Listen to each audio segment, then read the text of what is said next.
أرجو مكان قمن زهري يا ربي إيماني نجاري خدماتي نقرقاري سيقارنا يا الله يا باري أرجو مكان قمن زهري يا ربي إيماني نجاري خدماتي نقرقاري يا ربي إيماني نجاري خدماتي نقرقاري درت بك يا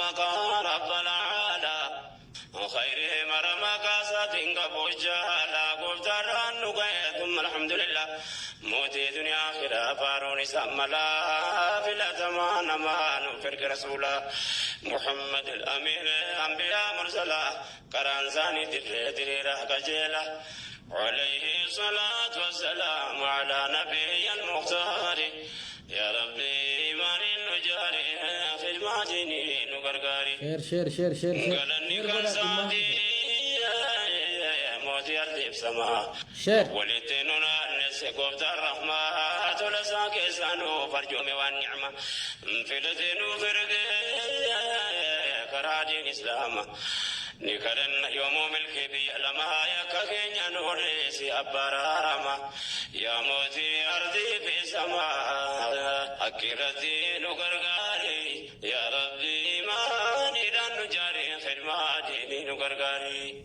نقرقار سكيتي وادبجو دنيا جيشوان قرقاري نوكا يفانكينيا خيري والإبدامني يورا والإبقينيا أمتا نوكي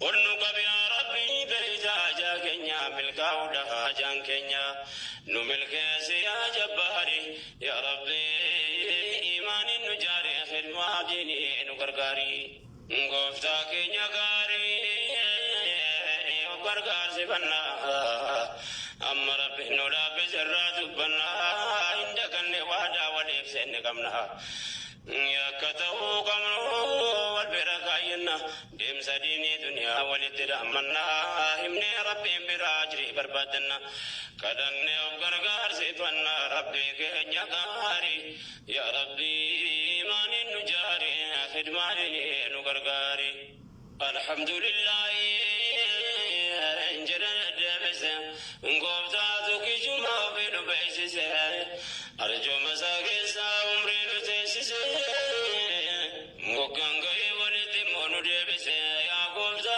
خلقي تدني عرنو كيس أتنو دبس يدوكا سنو ديس أمتا هيرين دنيا ولرابا كيس ونتنو أكبر ربي نمجيس إني دندا وان دبس ريس وان فقاتنو ديس نو أكاو داندي غاري يا ربي من الجاري يا خدماني نقرقاري أمة محمد أمة فارفمتو كان خير أمة جدمت واممتو والنسي كرنو يا ربي نمرتو جر ربي تقوم سورتي تقومتو قمت وراتي نوامبر اندقمتو سببا وممتي بيكتي تتابعتو أمة قرآن فديسا قرفمتو جدا كجرق ما كيسة بلالتو نبي محمد لبه رجالتو نقابر من الراجراتو توسي قدن أمرتو يا ربي كما قلبي النجاري يا ربي إيمان النجاري خدماتني لقرقاري وجينك يا ملي نرحنت مرملي السلام عليكم ورحمة الله وبركاته kabajamtoota fi jaalatamtoota warra social media fayyadamtan maraaf akkasumas ammoo warra peejii keenya jalatti argamtan hundi keessanuu bakka jirtan maratti nagaaf jaalalli kabajaa isin biraa jiraatu isinin jecha har'a wanti dhufeef tokko waan dhimma har'a Obbo Shimallis Abdiisaa dhimma hiriira gubbaa irratti waa'ee zayitiin walawwalu yookaan qulqulleeffachuuti. Okay, dhimma kanarratti inshallah qabxiilee sadeen tokko qabadhee dhufee jira. Ammaaf kanarraa haasa'uuf deemna. viidiyoo keenya sheer gochuudhaan hiriyoota keessaniif qooda dhugaa jirtu tan ammoo walitti maatii utuu hadhaa'uun liqimsuusaa liqimsuuti inni immoo hojiitti hiikkachaa deemuu barbaadus hojiitti hiikkataa akka deemu irraa xiqqoo waa jechuu barbaanna.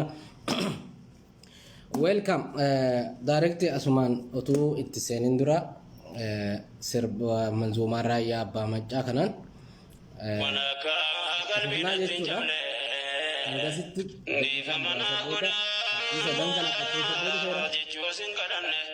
ammas qaama qalbii waa isinitti dhaammanne yoo lubbuun jiraanne yoo jiraachuu baanne keessattuu gaafa nu duniyaarraa kutanne yaa bolleewwan kiyyaa akkanan daganne akka du'aayiidhaan na biraan dhabamne akkam badii gootiin qabameen salphanne ammaan akkanan daganne gaafan seene qabre yaa rabbii maaliin nu jaari khidmaatiin nu gargaari sigaranna yaa ilaahi arjooma keen qabne jaari yaa rabbii maaliin nu jaari khidmaatiin nu gargaari sigaranna yaa Allah yaa bari arjooma keen qabne jaari yaa rabbii maaliin nu jaari khidmaatiin nu gargaari yaa rabbii خدماتين وغرغاري الله نقولوا سهجلا وقبو كفتر قبلنا ما قبو عالم الكهزتي كنمر. Okay, assalamualaikum warahmatullahi wabarakatuh. Kabajamtootaaf jaalatamtoota keenya kallattii maan gara dhimma dhufneefitti seenneeti daqiiqaa muraasa booda goolabna jechuudha. Inshallah biiznillaahi ta'ala har'a waa'ee dhimma hiriiraa har'aa irratti obbo Shimallis Abdiisaa maal jedhe qabxii mayyoota akka keessaa waan hedduudha kan haasa'e isaan keessaa tokkitti ma fudhannee qabxii sadan kana irraa haasa'uufan deema. Kuni maali kan jedhu tokkoffaa dhimma qawwee walawwaluu yookaan qulqulleessuuti. Wanti nama ajaa'ibu uummata Oromoo kana akkuma wanni itti ilaalanii beektanii akkuma hoolaatti akkuma nama gartee tuffii ajaa'ibaa kana tuffataniiran jechuudha. Wanni nama ajaa'ibu maali? Waggaa 30 darbee fi kaleessa dura seera mancaa fi kaarraa Oromoo irraa guursisu paarlaamaa keessatti tumanii mancaa fi kaarraa Oromoo irraa guursisu seera kana jechuudha. Fi ulaagaa kamiinuu laal uummanni Oromoo lafa alagaaf akka jilbeeffatu kan godhaa turee fi ammas itti jiru eenyu kan jedhu gaaffii guddaadha jechuudha. Waggaa 30 keessa mancaarraa qabee hanga kaarraatti kan guursisaas ture kan guuraas ture eenyu kan jedhu uummata Oromootiif gaaffii ajaa'ibaati miti kun jechuudha waan beekamaadha. Kana guursisaa turanii kaleessa dura immoo yoo yaadattan paarlaamaa gubbaatti jaarraa Oromoon biyya bulchaa jiru jedhamu keessatti seera mancaa fi kaarraan Oromoo irraa guursifamu irratti hojjetamee jechuudha. Kana otuu beekanii har'a garuu maal jedhe Shimallis Abdiisaa kan jedhu sinitti himu. Dhugaa Rabbi ani baay'ee na ajaa'ibe. Waggaa 30 irraa guursisaa turaatanii Oromoon akka of hin jabeessine akka hin hidhanne irra dalagaa turaatanii kaleessa immoo jaarraa Oromoon akka isaaniif tolutti jaarraa Oromoon biyya bulchaa jiru jedhamutti zabana agartee waa jaarraa 21ffaa kana keessa Oromoon biyya bulchaa jiru jedhamu keessatti jarri seera Oromoo irraa maccaa fi kaarraan irraa hiikamu tumaa turanii jechuudha. This is a big difference. Garaagarummaa guddaadha kun. Wanni namni beekuu qabu. Bara sana hanga fedhe ta'u warra isaaniif ajajamu ni hidhachiisan. Barana garuu bara kana wanni nuyi argine kaarraa fi maccaarraa uummata seera agartee hin hidhachiifne tumsiisaa turan jechuun paarlaamaa Itoophiyaa keessatti tokko. Kana utuu godhaa turtanii har'a achumatti of danda'a jedhee tuman sababamatti bira darba. Kan lammaffaa kaleessa qeerroon wareegama barbaachisu kan baase mirga isaa fi biyya isaa irratti abbummaa fi kabaja argachuufi malee nama dhuunfaa aangoorra ol baasee jiraachisuuf miti. Gaaffiin kiyya wanti kun mirga ofii isaatii of kabachiisuu san Oromoon barbaadu san deebi'eefii jira. Ganda keessatti ari'anii reeffa namaa gataan jiranii laga Oromoo keessatti laga agartee bakka bosona keessatti nama ajjeesanii gataan jiranii. Kuni qaanii guddaadha. Kana otuu jennu gaaffiin keenya inumaayyuu masaraa mootummaa keessa erga galanii humna dhiiga qeerrootiin erga galanii booda qeerroon maal argateeti isaaniif har'a ajajama, maal argateeti isaaniif ergama, maal argateeti maaltu deebiin isaa gaaffiin isaa maaltu deebi'eefiiti waamichi isaatii kun har'a karaa kamiin fudhatamaa argata kan jedhudha. Kana kabajni isaan wanni isaan godhan guutuun kanuma wanni nuti beeknu hanga ammaatti wanni ifa bahee beekamu jiru kana. Kan biraa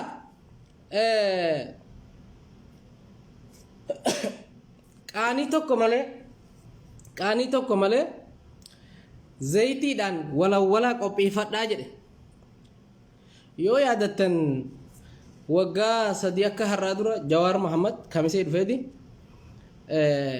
of qopheessaa ammaaf garuu irrafinaa ija takka arrafaa meeshaa keessan sirriitti walawwaladhaa kaawaa jedhee ture. Yoo yaadattan waan inni jedheef waan beekuufi suni waan dhufes waan dhufaa jirus waan beeknuufi.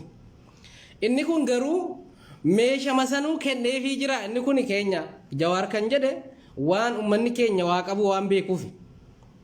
Inni kun ummaticha irraa kaarraaf raadaallee guursisaa ture. Maal taatan eebbo kaarraaf raadaallee guursisaa ture. Akka nama ummata hidhachiisee ruutti walawwaladhaa kaawwadhaa gaafa jedhu maal jechuudha? Eenyuun sodaachisee eenyuun sobuu jira? Bar waan ilaa kan wajjin guursisee fi ajajamaa fi ture isaanuma warra amma isaan wal dhaban kanan. Kan ammoo ummaticha agartee walawwali jedhu ummata harka qullaa jiru. Ummata duullaahu qabatee deemne laali maal jedha shimala qabatee deemu. Shimala isaatiitu galii akka godhu paarlaamaan seeratti baasanii isa mancaa qabatee deemu mancaa isaatii akka gartee seeraan irraa uguramu godhanii isa kaarraa qabee deemu seera aadaa Oromoo keessattuu Harargee fi Wallootti kaarraa yookaan gilee qabatanii deemuun aadaa Oromoo keessatti beekamaadha. Uummanni keenya irra caalaan akka karrayyuu tiksitee waan ta'eef jechuudha. Kaarraan hangar akka irraa hiikamu seera mootummaa keessatti itti baasanii har'a sirriitti walawwaladhu gaafa jedhu maal akka walawwaluu barbaade? Abbaa koo asirratti waan jechuu barbaannu of dandahii dhimmi kun dhimma si ilaallatu miti jennaan jechuudha. Waan ofii keetii fiddee dhufte ofuma keetii itti yaadiidha. Yoo har'a ummata Oromoo kana hidhachiisan akka isaan liqimsu beekanii fi sobanii ummaticha sobanii bar hin turre kaleessuma seera kana baasanii kaleessuma seera mancaa fi kaarraa Oromoo irraa guursisu tuman paarlaamaa keessatti. Har'a garuu walawwali gaafa jedhu akkamitti maalitti kenneetti walawwalsiifata? Oromoon sun maal harkaa qabaa? Fardi duwwaan deemee lola? Shimalli dhaqee lola?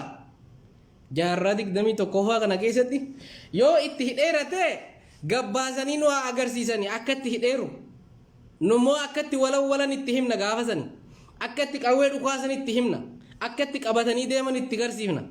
Kanaaf isaan dhuguma yoo kana godhanii raatan ta'e ummaticha itti hirasan gabbaasanii nu agarsiisanii hin sobdii hin goone ummata Oromoo kanarraa shakkii guddaa qabani sodaa qabani kanaaf ittiin hiine dhugaa dubbachuu wayya. Shimallis Abdiisaa gaafa kilabii warra Faasilii miliyoona meeqa kennu ummanni keenya buqqee sirnuma saniin buqqee muka jala 100,000 oltu taa'eera. dhugaa dubbachuuf haga ammaa wallaallee miti akka olii shirris nutti xaxamaa tures ni beekna otuu beeknuutti sareen huuba wajjin nyaannaa jette otuu beeknu liqimsuu jirra humna dhabaaf malee silaa qaata beekna turree jechuudha kanaaf gaaffiin keenya waan jalqabdan ofumaa xumuraa malee asitti riiqatinaadha soba keessanis malaan ummata ficcisiisuun hin ta'u yoo dhuguma ummata kana hidhachiiftaniittan ta'e gabbaasaa nu agarsiisa akkatti hidhachiiftaniittan gaafsan akkatti walanis walumaan gorfannaa gorsattiin waan bareedduu taateef jechuudha so qabxii sadan kana keessatti namoonni yaada qabaatan yoo jiraattan invite ergattanii waan irraa haasa'u jirru qabxii sadan kanan keessatti yoo yaada qabaattan invite ergadhaa sinii deebisaa viidiyoo kana ammoo hiriyoota keessaniif qooda sheer godhaa akka agartee ummanni bal'aan dhaga'uu barbaannaa jechuudha maaliif karaan sobaan deeman deebiitti nama dhiba ummata keenya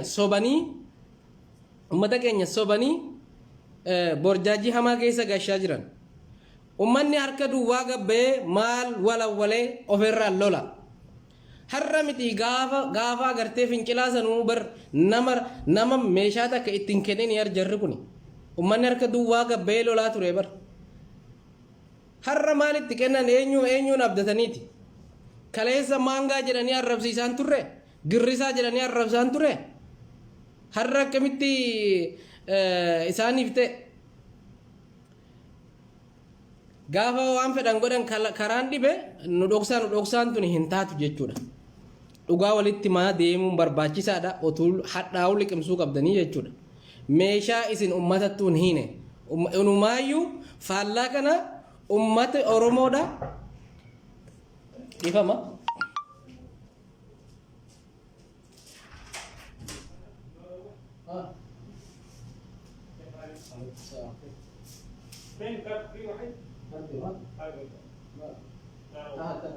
تحت مرة ما في كارت. خلاص ما هو من اول عشان اجل السي عشان اجل السي ما عندي ساعة انت شوف انا والله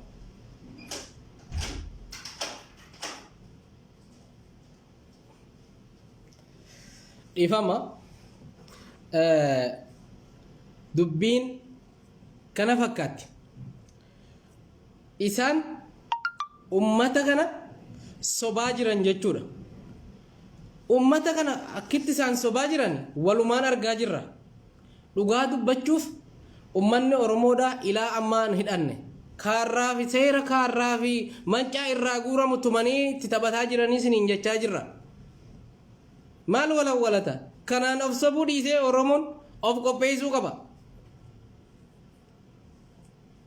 inni sirni kaleessaas akka dhufee irratti hin taphanne inni har'a jirus inni dur jirus walumaa waan beeknu sirna isaaf hin taane waan beekuuf sirni suni eenyuu akka tahe oromoon beekee irratti of aangeessuudhaaf of qopheessuu qaba kanaafuu namoonni yaada qabdan yaada keessan sinirraa fuudha rakkoon hin jiru wanni raayyaa abbaa macaa kanaan turtii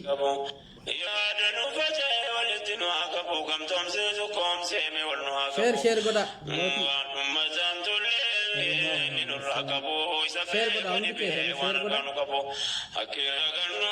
yoo yaada qabaattan waan irra haasa'u jiru kanarra Ahmad Muhammad sen Injirum biyya lafaa tasana manamu qilleensi addunyaa namooti gowwoomu gariin itti miidhega.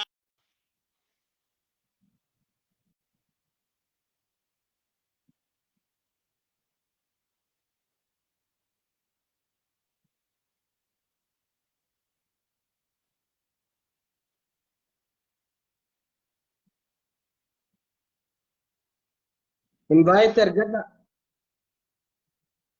yaada kan qabdan yoo jiraattan invite ergadha mootii wallo Muhammad Abduu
Oke, kabajamtootaaf jaalatamtoota keenya dhimmi jirruuf kanumaa namni yaada qabda waan hin jirree fi anillee goolabee asirraa agartee yeroo waan hin qabneef biisiidha waan ta'eef kana jechuu barbaadeeti kunuu dhimma ijoo waan ta'eef hin dhufe yeroo biraatti walitti deebina turtii gaarii isin jedha. Assalaamu alaikum warahmatullahi wabarakatuh.